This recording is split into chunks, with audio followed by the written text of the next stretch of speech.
Est-ce que l'ISS pourrait être détruite avant 2030? C'est la question que je me suis posée dans la dernière vidéo au vu du climat politique actuel. Et aujourd'hui, on va essayer d'y répondre. Mais si vous n'avez pas vu la dernière vidéo en question, je vous la conseille fortement car on s'était arrêté sur le crash de la navette Columbia qui allait fortement impacter la construction de l'ISS. Finalement, on décide qu'elles pourront encore voler jusqu'en 2011, où on laissera quelques missions de ravitaillement et après elles prendront leur retraite.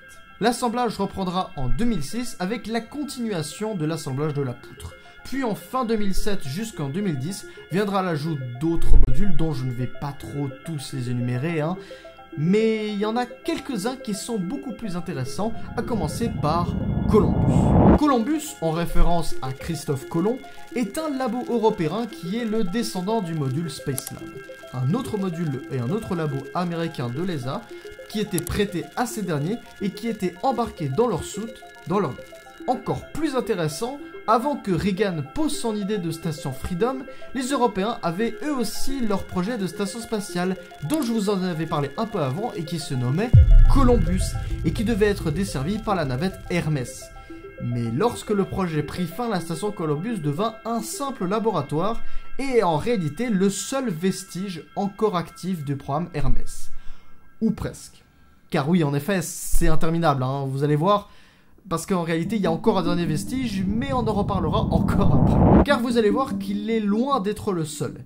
Et si on regarde des côtés des modules russes, Mir en a laissé des traces, et surtout au niveau de leur architecture, qui seront d'ailleurs visibles et notamment sur le module Zvezda. Sur Mir, le module principal est nommé DOS-7. Et si on compare Zvezda à ce dernier, on remarque une certaine similitude entre les deux. Normal, puisque les deux sont de même conception. De plus, le nom de code du module Zvezda est DOS-8. Pourquoi? Eh bien parce que DOS-8 était censé être le module principal de Mir 2, et qui par la suite, après la chute du front Est, a été récupéré pour l'ISS et qui s'est fait renommer par la suite Zvezda. Zvezda devait être à la base le module principal de Mir 2. En 2011, les navettes vont devoir gentiment prendre leur retraite. En première, il y a eu Discovery, puis ensuite Endeavour, et c'est lors de STS-135 que Atlantis clôturera le chapitre des navettes spatiales pour la NASA, mais surtout pour tout le pays en réalité. Cependant, les Américains n'ayant plus de vaisseaux pour envoyer leurs astronautes, ils devront s'envoler à bord de fusées Soyouz en attendant un éventuel transport de substitution.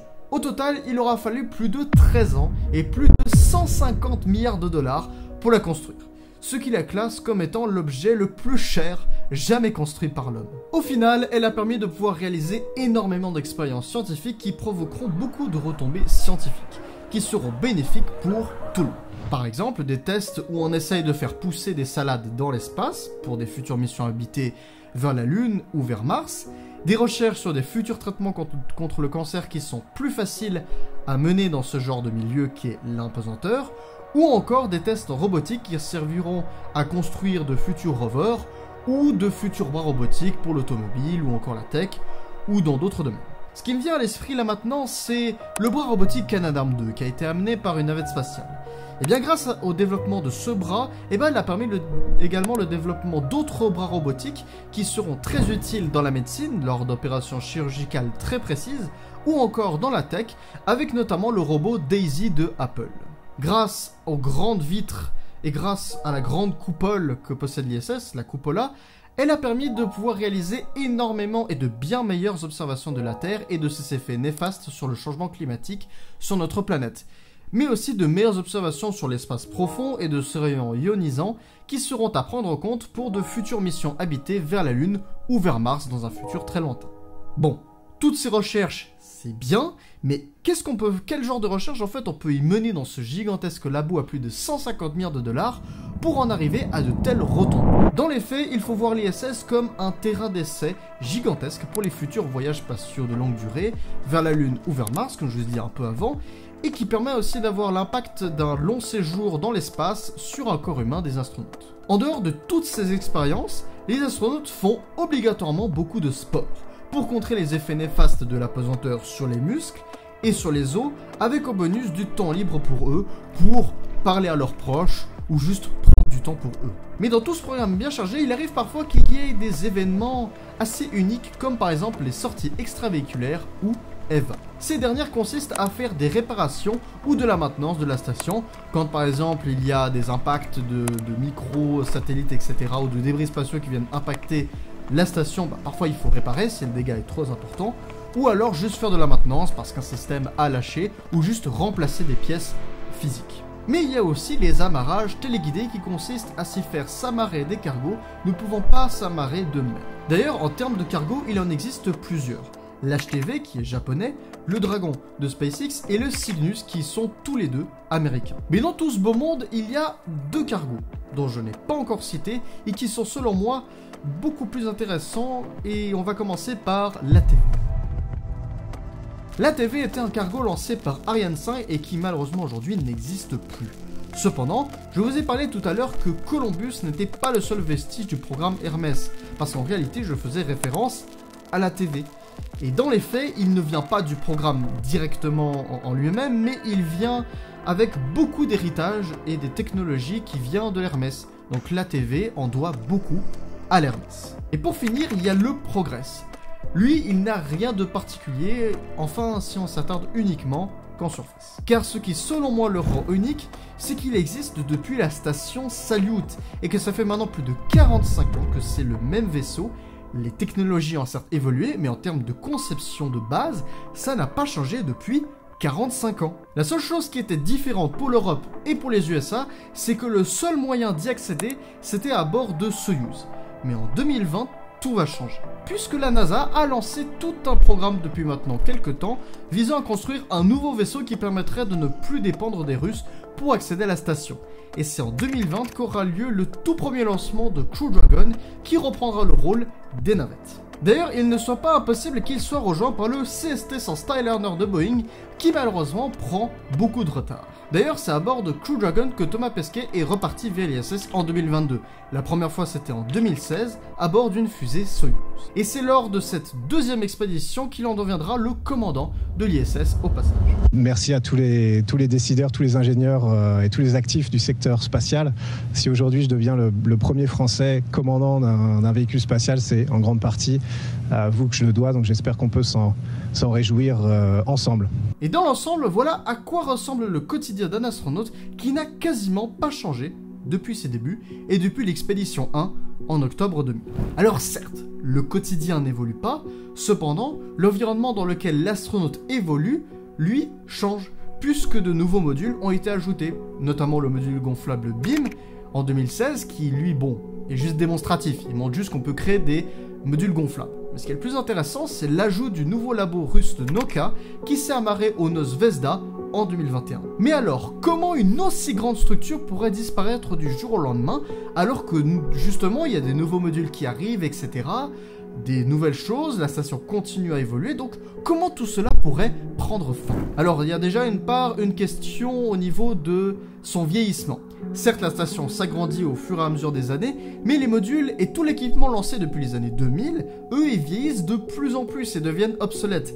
Et typiquement, le module russe Zarya aujourd'hui n'est quasiment plus du tout utilisé, c'est juste un endroit de stockage. Et ce qui signifie, c'est qu'un jour, elle devra être totalement désorbitée, puisqu'elle ne pourra plus du tout être évoluée, et finira par retomber sur Terre. Mais rassurez-vous, cela ne risquera pas avant 2030, date à laquelle les gouvernements ont fixé eux-mêmes, mais il est facile de voir que ces données commencent déjà à y donner beaucoup moins d'importance à cette station. Par exemple, les États-Unis qui envisagent à long terme que le secteur privé puisse reprendre le flambeau au niveau des ravitaillements et de l'envoi des astronautes pour se reconcentrer sur leur programme lunaire Artemis. Et maintenant, depuis 2020, SpaceX semble plutôt bien le reprendre avec leur cargo Dragon et leur premier lancement de Crew Dragon, permettant à l'Amérique de ne plus dépendre des Russes pour envoyer leurs astronautes. Et il n'est pas du tout impossible de voir d'autres entreprises privées soutenues par la NASA pour y venir ajouter leurs propres modules. Et ça commence déjà à être le cas avec l'entreprise Axiom Space qui veut ajouter sur les bases d'une Harmony, construire sa propre station spatiale indépendante pour plus tard se désamarrer et en devenir une station spatiale privée pour les touristes fortunés. Et si tout se passe comme prévu, la station devrait retomber vers l'horizon 2030 sur Terre, vers le point Nemo où Mir s'était également aussi cracher au même endroit. Mais au vu du prix de la station, il n'est pas impossible que cette fin ne se déroule pas de cette manière. Et surtout que la situation géopolitique a totalement changé. En 2022, l'URSS déclare la guerre à l'Ukraine en raison de l'expansionnisme de l'OTAN sur les anciennes républiques soviétiques. Crainte que le Kremlin et que Poutine avaient, et surtout que l'expansionnisme n'aurait pas dû avoir lieu, et que cela a été promis après la chute de l'URSS par l'Occident. Avec cette guerre, les Russes semblent de plus en plus prendre leur distance avec l'Occident, et surtout avec les États-Unis. On voit bien que les gens ont un peu de mal à travailler ensemble, on va dire ça comme ça.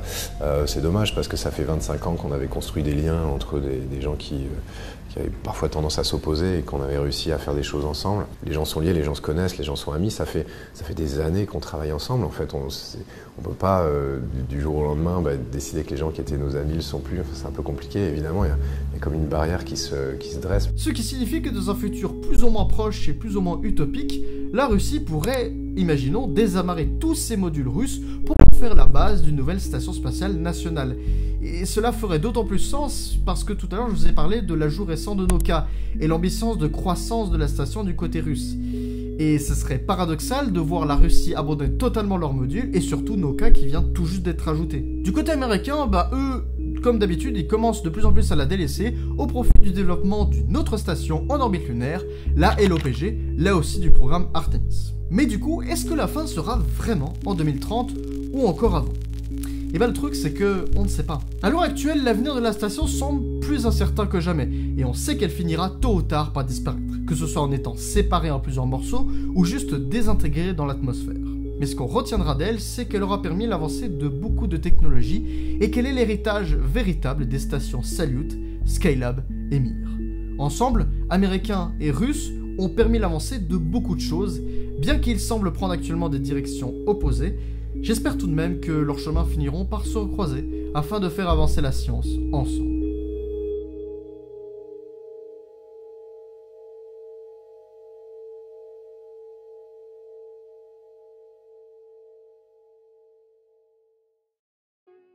Mais avant que vous quittiez cette vidéo, j'ai une petite annonce à vous faire. Comme vous l'avez vu dans cette vidéo, les astronautes sont obligés de faire beaucoup de sport. Alors, ils sont obligés, mais il faut savoir c'est que le sport amène beaucoup de bienfaits dans la vie des astronautes. Et surtout que le sport, de manière générale, c'est bénéfique pour tout le monde.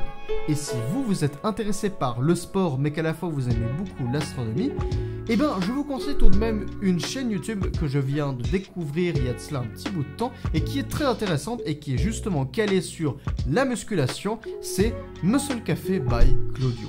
La chaîne de Claudio est une chaîne de développement personnel et de musculation qui va vous parler des différents aspects de la musculation, comment s'entraîner de manière un peu différente de ce qui se fait d'habitude, et surtout qui vous montre les erreurs à ne pas commettre lorsque l'on débute dans ce domaine.